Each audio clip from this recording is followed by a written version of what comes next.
So now we can move to you teaching us how to propagate. I believe it's not a hard task. Yeah, it's not hard. Something simple. Yeah. Okay. So we can go? Yes. So which ones are we going to propagate today? We're going to propagate this one. Okay. And the cutting, this one that we got from here. And a leaf from this succulent. Okay. Yeah. Is there a specific reason why you've specifically chosen those ones? Because these three have a higher success rate.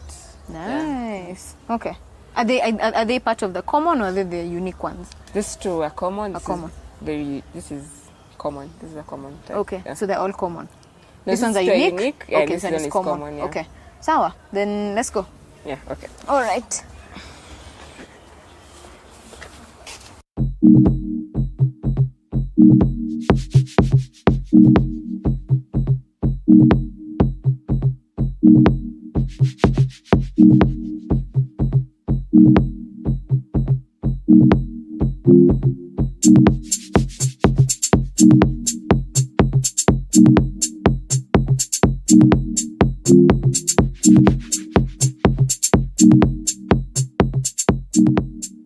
We are now propagating with Nina, and she's brought us a few things, and we learn how to propagate the different succulents we had picked.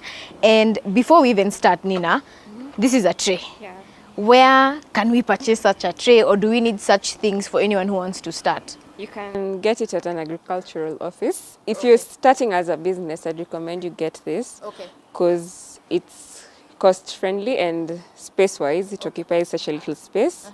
And in such a small tray, you can grow 28 succulents. Okay. So you see, from such a thing, you can get so many babies. Yeah. Okay. So you had talked about how, depending on the space that a succulent has, it limits its growth. Yeah. So with this space, it won't limit its growth like this one. So what happens, this is for when you're still in the early stages of propagation. Okay. So you see, it still has a lot of space around it. Yes. When it starts to fill it Okay. up around there, you'll remove it, you transplant it to something bigger or an even bigger planter. Okay. Yeah. So once you have a tray, there's now this option. So do you get the same from the agricultural office? Yeah, you can get this planter or the bigger ones. Yeah, I'll show you the bigger ones. Okay, so how much do they go for, roughly? This one should cost you about 250 shillings. Okay. Yeah. And this one, 50 bob? No, that's around a few shillings. A few shillings. About 3 shillings, yeah. Okay, okay.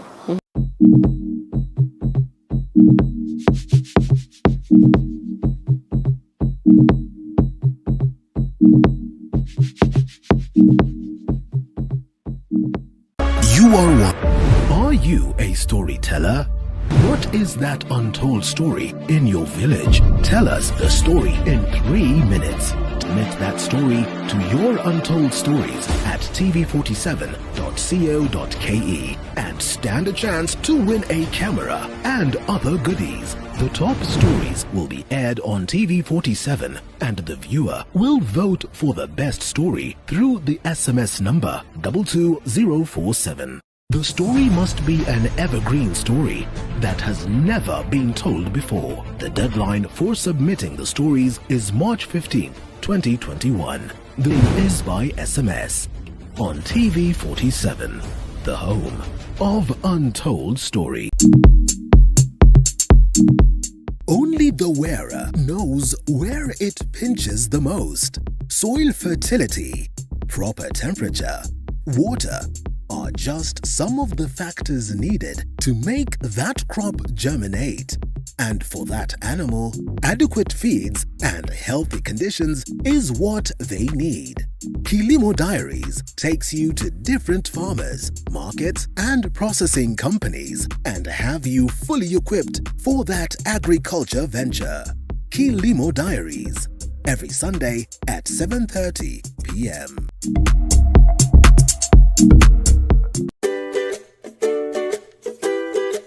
This month, the Throwdown treats your taste buds with a sweet ride down dessert heaven with delicious and tasty recipes that will make your sweet tooth tingle.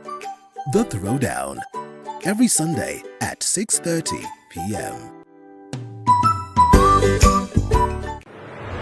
Are you a storyteller? What is that untold story in your village? Tell us the story in 3 minutes. Submit that story to your untold stories at tv47.co.ke and stand a chance to Stories. win a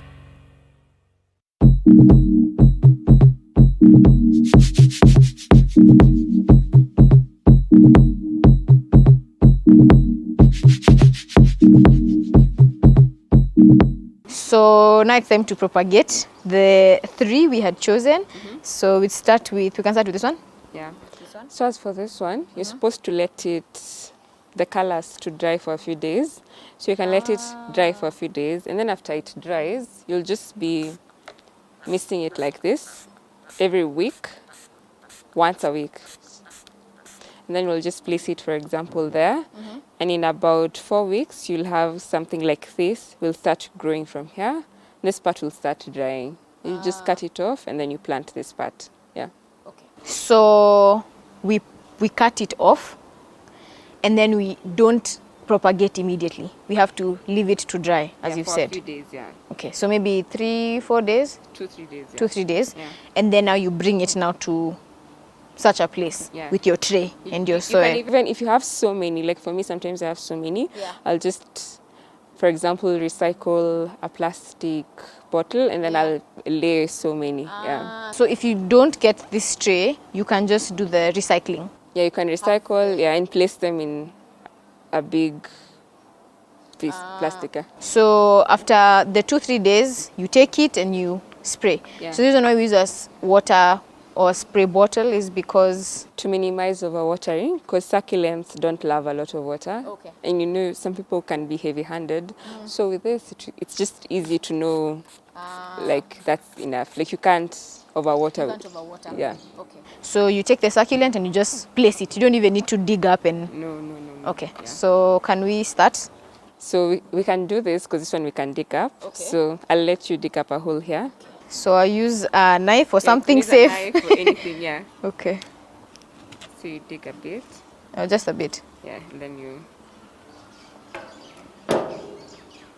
And then I place it. Yeah, just make sure. It's a bit deeper. So like that. Like that. Yeah. So for this, you can actually pour water if you want, or you can just, because it's a bit big. Okay. You can just pour, that's enough. So you'll be watering it once a week. Once a week. So water once a week. Yeah. So the same for this, we'll just redo the same process. So you just create space. Yeah, in the middle, then you put it back, and then you take your water bottle, and then just a bit. Yeah, so you'll place this in a shaded area, because they don't like sun. Yeah. Bright sun will damage the leaves. Yeah. Okay. Yeah. So now for this one that we started with, since it doesn't really have anything. you just place it anywhere. Yeah, make a layer. Wow. And you water once a week. Yeah, and then in 4 weeks you'll have something like either this or this. And then once you have that, it'll cut off, or you can even pluck it off. It can cut itself off naturally, or if you reach a point you see it's quite big and stable, you can cut it off. Yeah. Okay, nice. So keep it in a shaded place, water once a week, use a spray bottle, and you'll have your succulents in 4 weeks, they'll start growing. Yes. So now, because these succulents are plants, and we believe plants are alive, Yes, they are. when they get sick, what happens? So for example, if they get pests, you can use a homemade solution. If you don't want to go buy something from the agrovet, you can mix dish soap in such a bottle, and then you just spray it on them. Yeah. Then you dilute it with water, and then you just spray. Yeah. Soap that washes dishes. Yeah. Okay. So that's a remedy. That's the medicine. Homemade remedy. Yeah. But you can go to an agrovet and get something. Yeah. So does that homemade recipe apply for all succulents, or are there some that need? It applies for.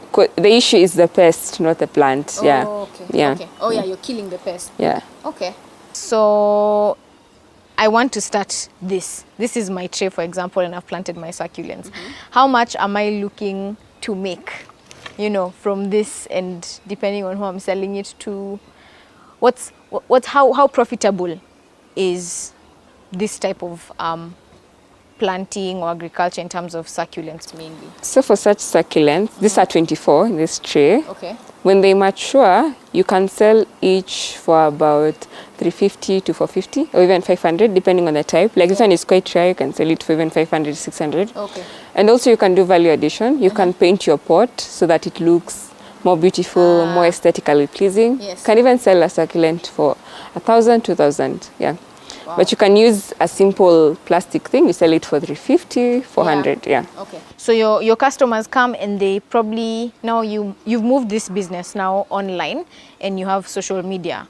So when you take a photo of this and a client wants this, so you give it to them like this. Of course, you'll clean it up and everything. So Actually, don't sell in such. I have bigger, slightly bigger ones. I'll just wrap it for you nicely and then I'll send it to your home. So in those big ones that you have, will you transfer or you make sure that it grows within that space? It's also quite sizable. This is quite small. I also have to give you value for your money, so Okay. something quite big, yeah. So Nina not only grows succulents, but she's also a skincare Enthusiast. Exactly. So she has a plant-based skincare brand that she will show us her products and she'll show us how you can get your glow. And it's called Join Her Glow. Yes. An amazing name. So let's see some amazing stuff for our skin. So we have some aloe vera gel, which we get from farmers in Kenya, people who grow it in large scale. So we are supporting farmers who grow aloe vera. Nice. So we have this. It's better than using this in the sense that you can carry this, you can put it in your bag. Yeah. And with this, you can't travel with a leaf, but you can travel with this. This is very convenient. Okay. So guys, aloe vera gel. We also have rose water, which is made by distilling rose petals, and then you turn rose water. It's a great toner and a really gentle moisturizer for your skin. Okay.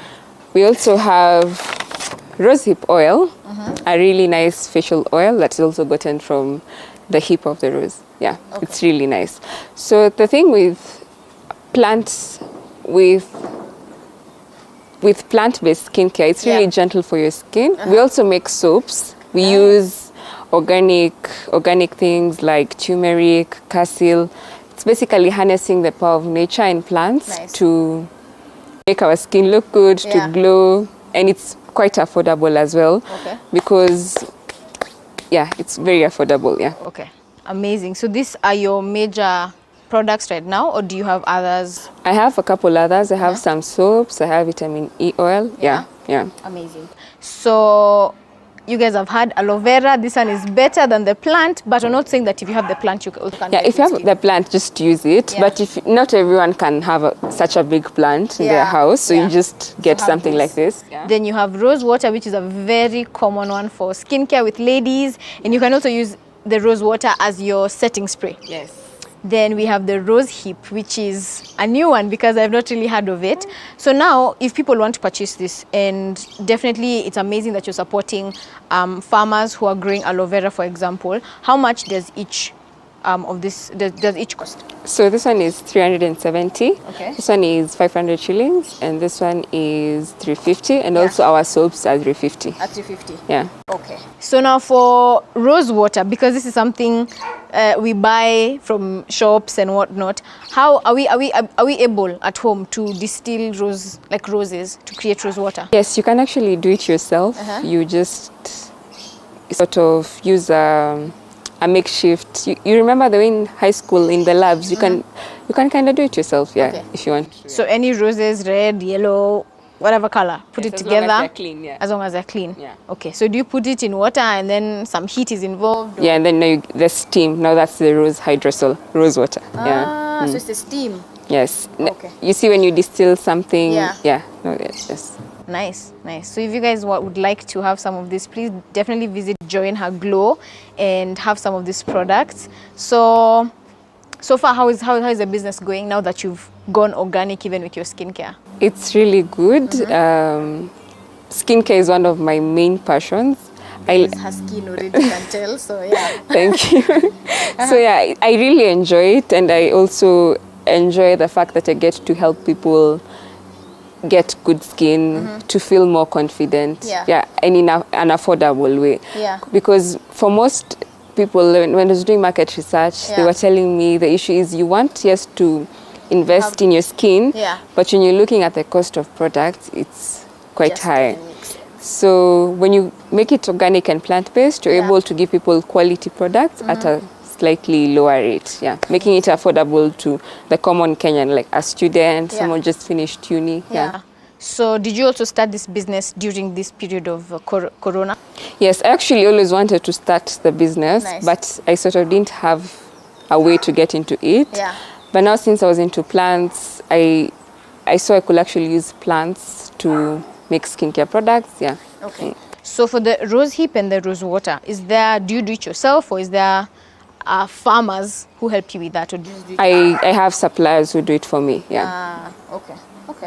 So how profitable is this business right now? It's really profitable. Yeah. So it's picking up. It's going well. Yes. Okay. So for sure, we'll definitely get on this vibe and purchase some of these things. But yeah. So thank you a lot for showing us around. So thank you so much for taking us to the garden, us coming here. This has been amazing. A little forest in a little space. So that's it for today. Do you have any last words, some encouraging words to show people that agribusiness is actually something that young people can, partake in?